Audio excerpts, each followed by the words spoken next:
हमने अपने oral cavity cancer के जो ओरल जो कैंसर है उसका फर्स्ट एंड सेकंड पार्ट देख चुके हैं, जिसमें हमने पढ़ लिया है। मैंने सेकंड पार्ट में इसकी etiology, risk factor and clinical manifestation देखे हैं। अब हम देखते हैं इसका थर्ड पार्ट, जिसमें हम देखते हैं, डिस्कस करते हैं डायग्नोस्टिक इवैल्यूएशन के बारे में।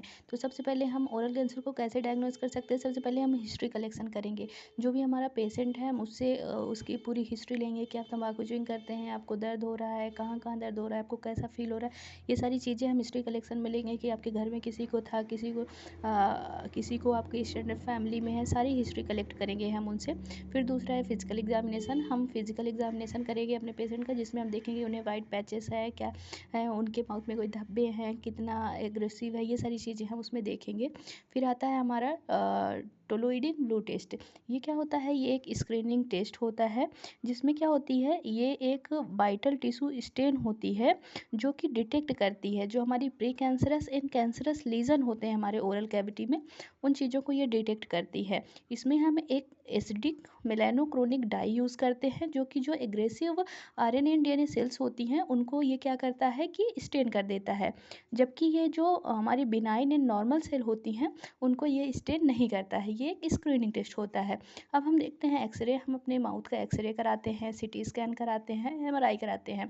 इन सारी टेस्ट से हम डायग्नोस्टिक टेस्ट से हम पता लगाते हैं कि ओरल कैंसर है या फिर नॉर्मल कोई बिनाइन ट्यूमर है, ऐसा। अब हम देखते हैं कि आगे क्या होता है, breast biopsy.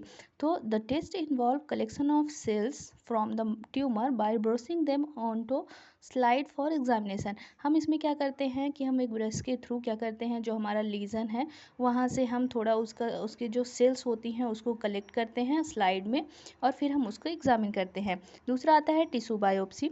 Tissue biopsy in this test a simple sample is removed to examine under the microscope. इसमें हम क्या करते हैं, जिस पार्ट पे लीजन है उस पार्ट से हम उसका टिश्यू लेते हैं और उसे हम माइक्रोस्कोप के अंडर क्या करते हैं, एग्जामिन करते हैं।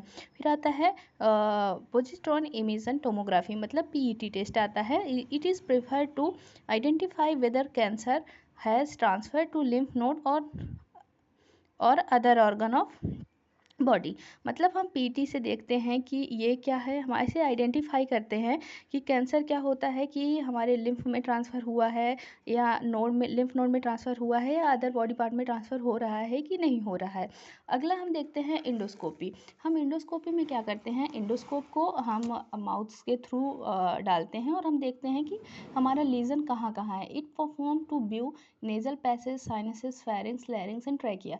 हम इंडोस्कोप के थ्रू इन सारे नेजल पैसेज के थ्रू हम उसे इंसर्ट करते हैं और sinus, pharynx, larynx and trachea को व्यू करते हैं। अब आता है हमारा मैनेजमेंट, कि हम ओरल कैंसर या ओरल कैविटी कैंसर को कैसे मैनेज कर सकते हैं।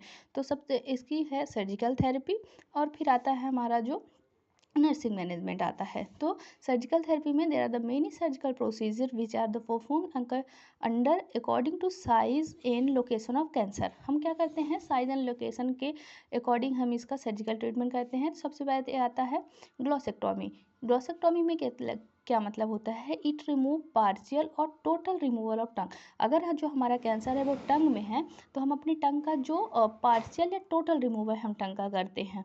फिर हमारा दूसरा आता है mandibulectomy. It involves removal of mandible और part of the lower jaw. अगर हमारा जो लीजन है, कैंसर है, वो हमारे लोअर जॉ में है या फिर मैंडिबल के किसी पार्ट में है, तो हम मैंडिबल को या लोअर पार्ट ऑफ जॉ को रिमूव कर देते हैं। फिर आता है रेडियल नेक डिसेक्शन।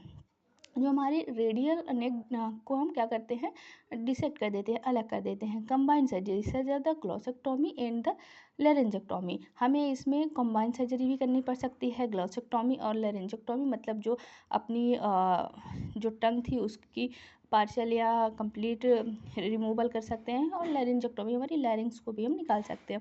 रेडिएशन थेरेपी, हमें इसमें रेडिएशन, जो हमारा ट्यूमर होता है उसे हम श्रिंक करने के लिए हम रेडिएशन थेरेपी भी यूज़ करते हैं। कीमोथेरेपी दूसरी प्रोसीजर होती है जिसमें हम क्या करते हैं, जो हमारी ड्रग्स होती हैं उसको हम देते हैं।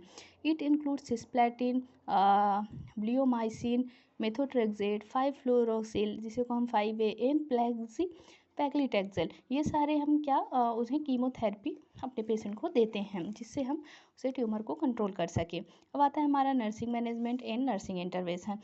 अब आता है जैसे कि नर्सिंग मैनेजमेंट हम बना सकते हैं कि हमें नर्सिंग डायग्नोसिस क्या क्या बनानी होती है नर्सिंग मैनेजमेंट कि ये सारी चीज़ें हम जानते हैं। और हमारे इससे कॉम्प्लिकेशन क्या हो सकते हैं कि हमें डिस्फेजिया, हमें खाने में प्रॉब्लम हो सकती है, changes to the appearance of mouth, हमारे माउथ का अपीयरेंस बिगड़ जाता है, स्पीच प्रॉब्लम, हमारे माउथ में कोई प्रॉब्लम होती है तो हमें स्पीच प्रॉब्लम हो जाती है।